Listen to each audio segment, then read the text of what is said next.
off our right are the DHC-1 de Havilland Chipmunks built by the propellers on these. When they're up at power, the tips of them are supersonic. So that loud buzz that you hear when they're flying, hang on to your hats when we get behind them here. Moving aircraft is the Mosquito. Off our right now, the lowering aircraft, the C-34.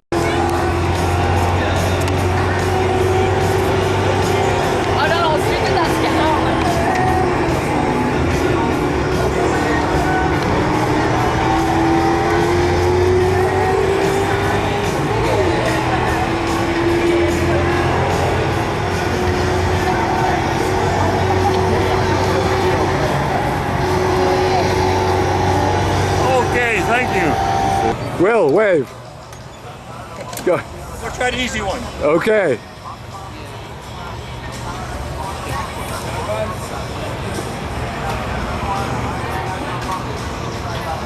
Well, thank you. Look at you on the bud. On the ground.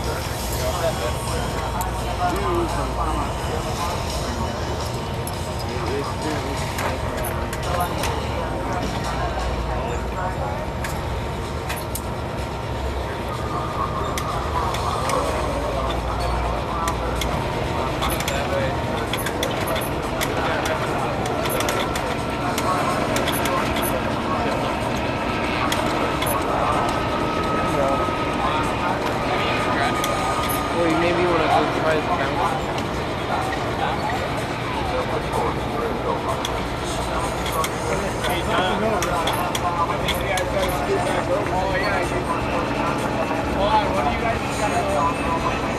Hold on, guys. Come on, you gotta go this way. Oh, it's like a ladder. Okay, come on now.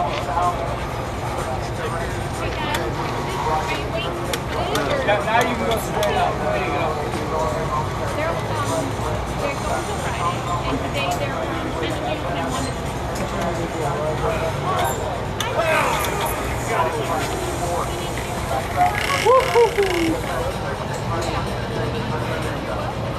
I made it. One more time.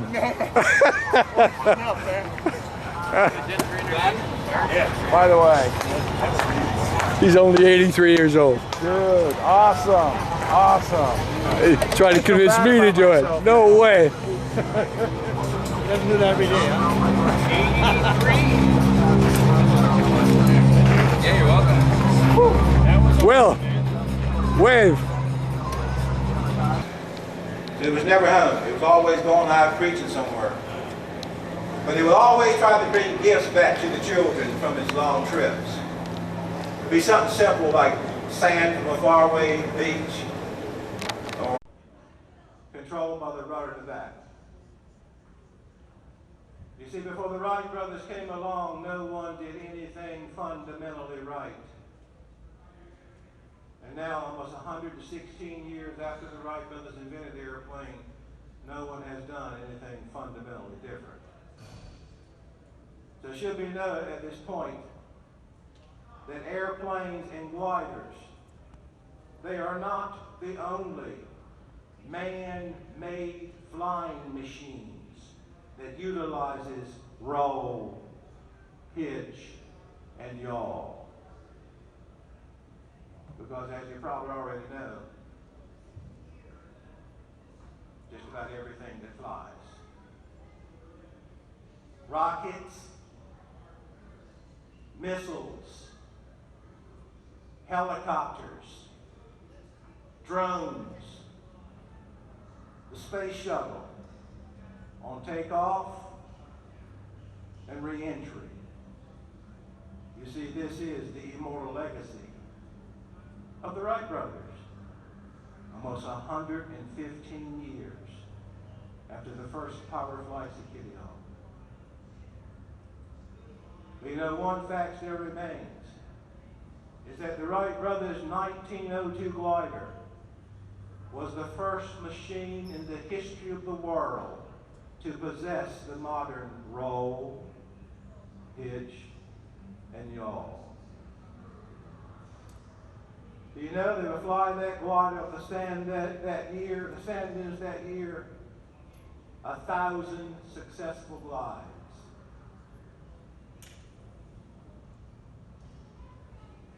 Setting all the world records in gliding.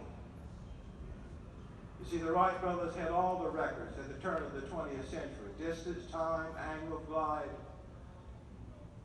Now the Wright brothers knew you could fly without a motor, but not without knowledge and skill. Fundamentals of flight training. They require so much skill and knowledge in that O2 glider that they could turn that glider into the wind and they could hover just like a bird over a given point, 15 to 20 seconds. They had perfect control. The glider was the first machine in recorded history to make a coordinated turn, recover from the turn, and fly at right angles to the wind.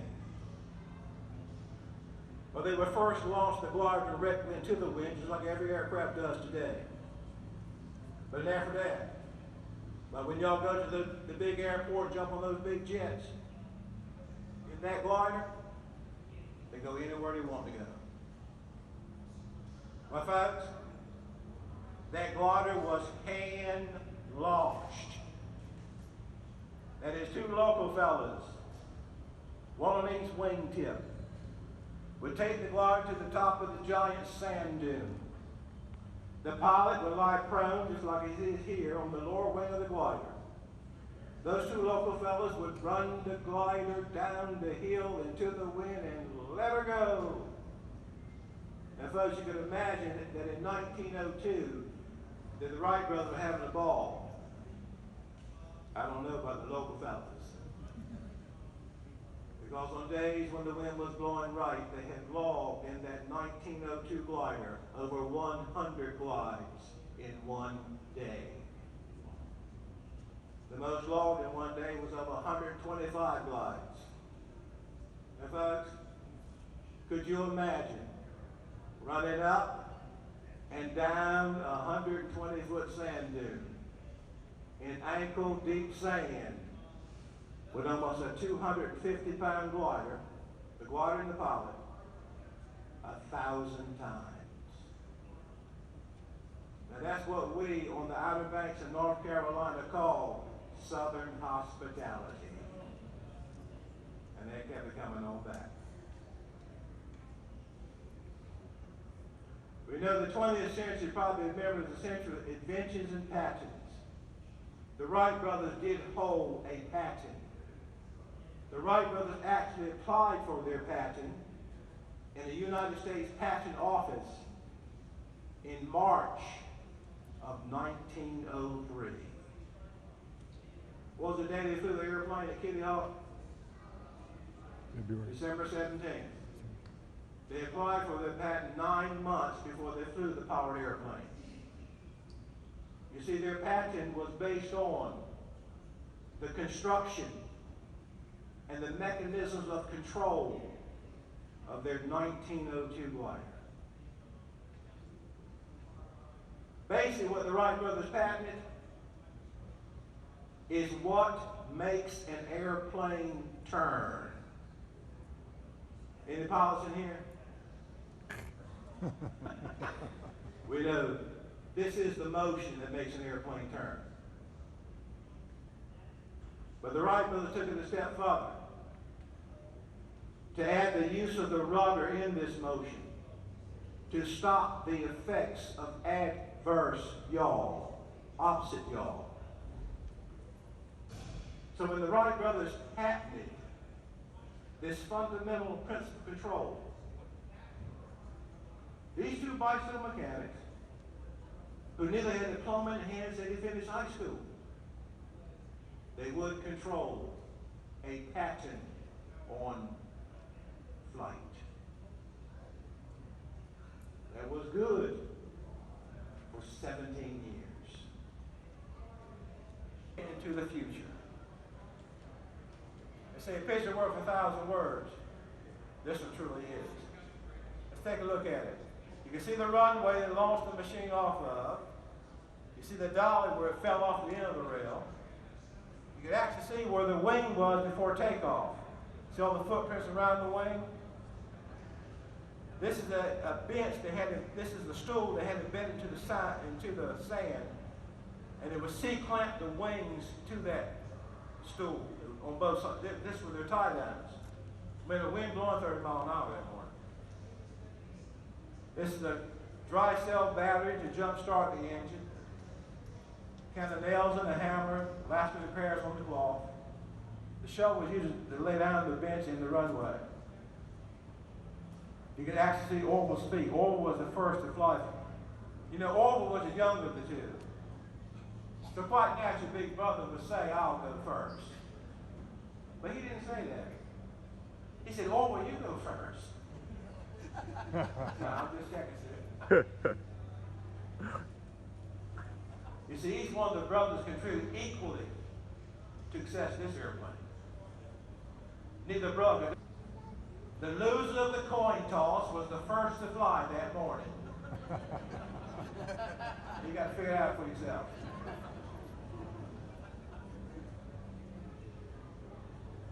When Orville released the restraining bar that was physically holding the machine back. Because see, this machine here, the engine only had one speed. Wide open. So once the engine fired up, the propellers started to turn, the airplane's ready to go flying. So they physically held it back with a hook and a wire connected to the end of the rail here. So when they dropped the hook, the machine was moving down the runway into almost a 30-mile-per-hour wind, about 7 or 8 miles per hour. That's ground speed. It was moving so slow. Their brother Wilbur, looking in the corner, dressed in his suit and tie.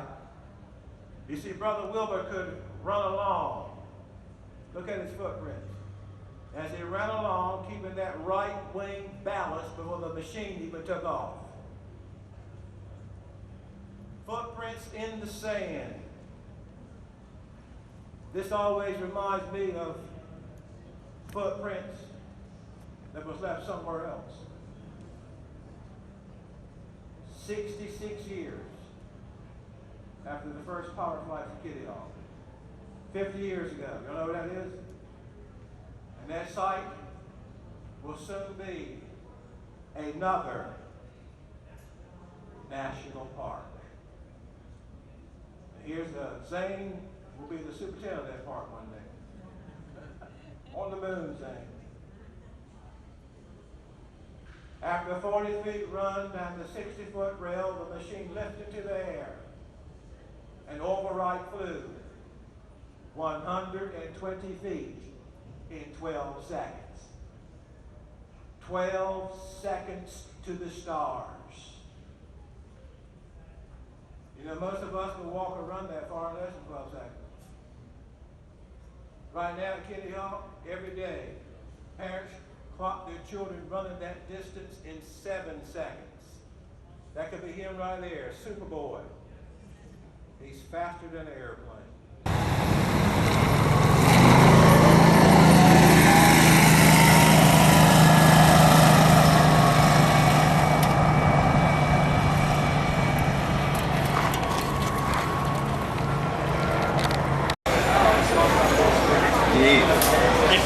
Wow.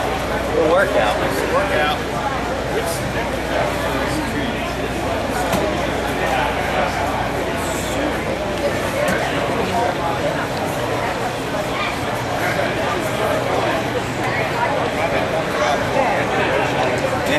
Well, I figure at least there's nothing to run into. That's true, there's nothing. I didn't turn it around. Come back and get out over the ocean. It's all right. You did good. What's your favorite? Talking to you. me. Good answer. She's got the answers. Okay, it's time to rotate. You're in the air, right there. We'll get you in a good position. See, now that you're rolling, look, so you want to go this way. Good. Oh, my crash. Okay, we're gonna reset. Reset it again. I'm gonna give her another chance because she has a pretty headset. Okay, you ready? Sure. All right, here we go. When it gets to 12, little dial. Okay. We'll try to take off. Start pulling back. You don't want to get too high, just a little bit. A little more. A little more. Let's get off the ground. You are airborne. You're airborne. Okay. Come down a little bit. Come back this way. There we go. Save it. There we go. Come back. There we go. Keep going this way. Save it. Keep going. Let's go back down a little bit. Coming back down. Let's go back down before we kill. Before we die. Before we die. Go down. Go down. Go down. Oh, okay. Good job. Crashed. Good job.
Save me a seat.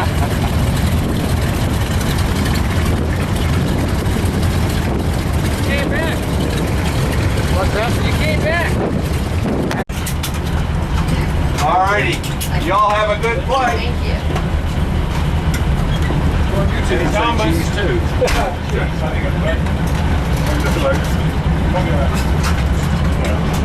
Hey, Tom.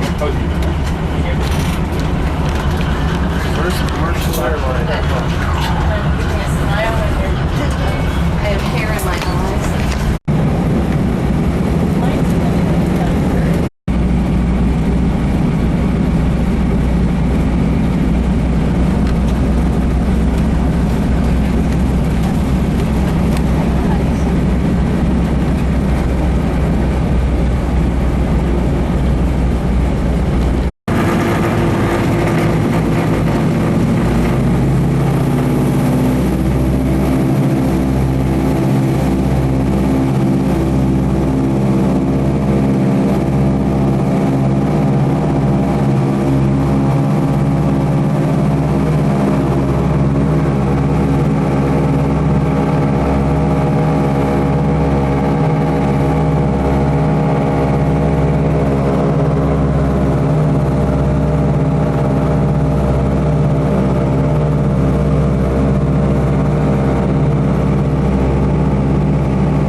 guys were going nuts. This is a video. You got to move. We'll say hello. Welcome from Oshkosh.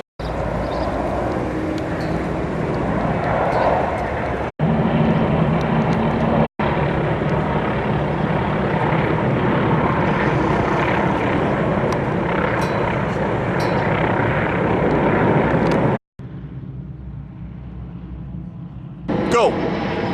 Hello, hello from Oshkosh.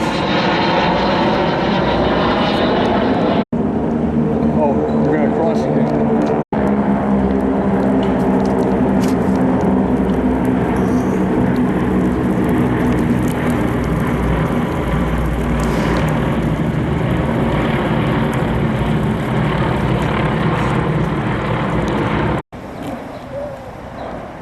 Under What year? 2015. Go down to D. D. Show Denver. Right there. You found them.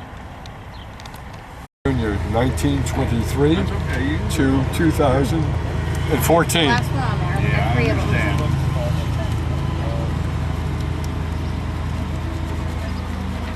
Three. We will in a minute. We're gonna get a couple pictures. Oh, I'm sorry. Somebody taking it? Yeah.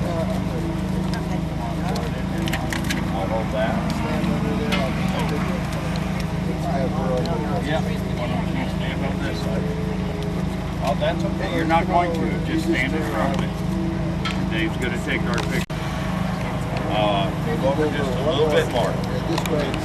Two. Yeah. Hey, Jim.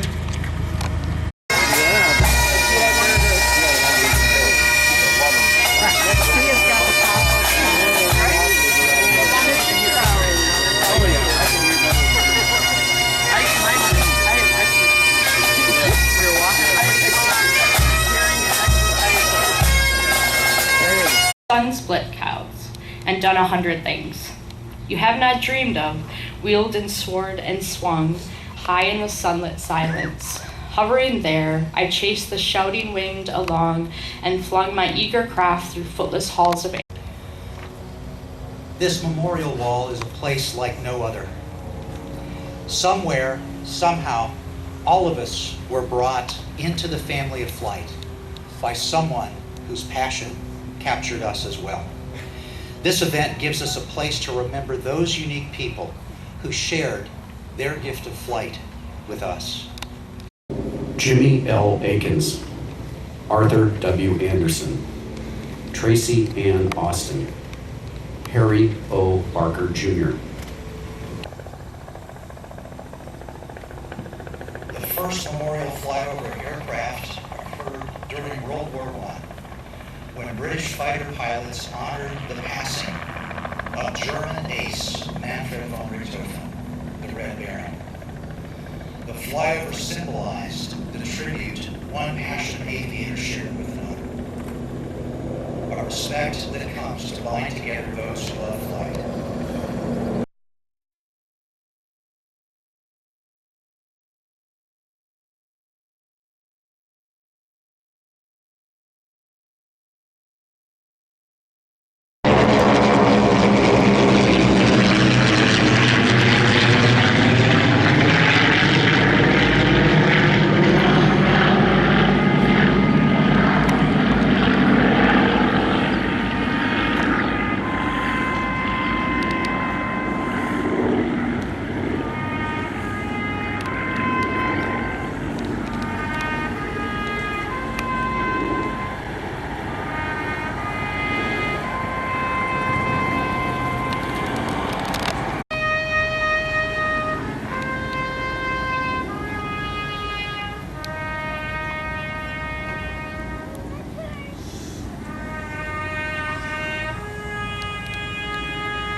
Where are we going?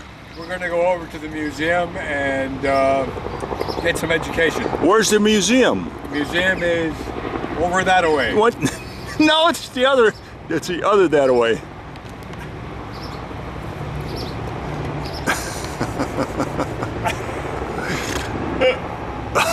That was close. Where are you now, Steve? We're in the museum at Oshkosh. We just finished seeing a movie on World War II in the Chicago area. That was a good movie. That was a great movie. Yeah. What's that airplane down there? That airplane down there is the Wright Flyer. Hey. Will Slatteritz and I had the pleasure of working in Pavilion D for 4.5 hours. On the simulator? On the simulator. Yeah, that was fun. That was great fun. And we're going to do it again next year too, right? Sure. That would be an absolute pleasure. Except next year I'm not going to be sleeping on the ground in a tent. Okay, good.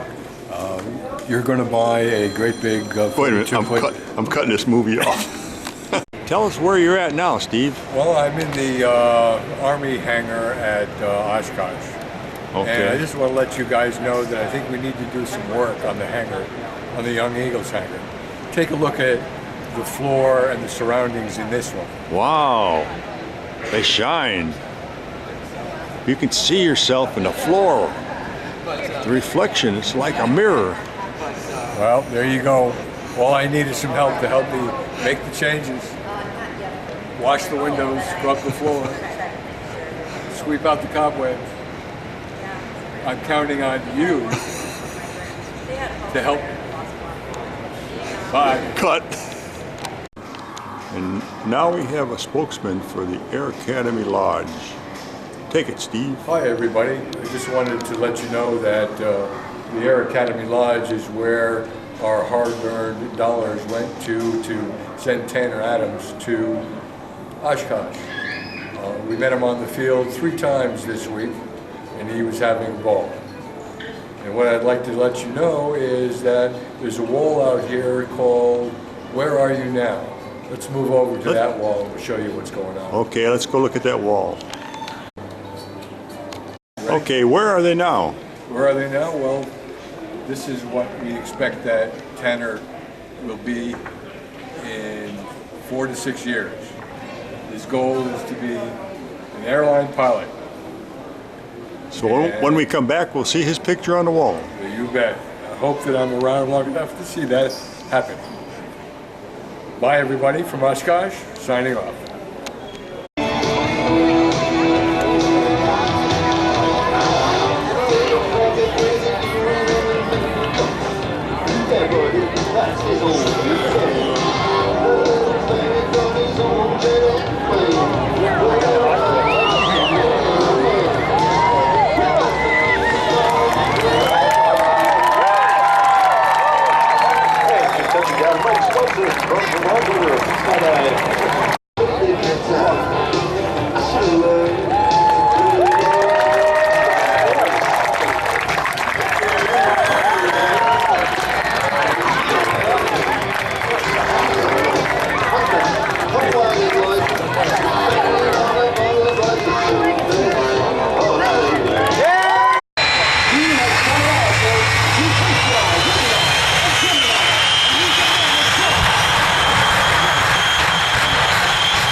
Hey, Steve, Yeah. what airport is this? Outagamie County. Airport. Right. Outagamie County Airport. You'll get it right. One more time. Outagamie. Outagamie. Huh? Outagamie. Outagamie County Airport. Okay. That's where we are. I'm leaving Oshkosh from the Outagamie County Airport International. Whoa.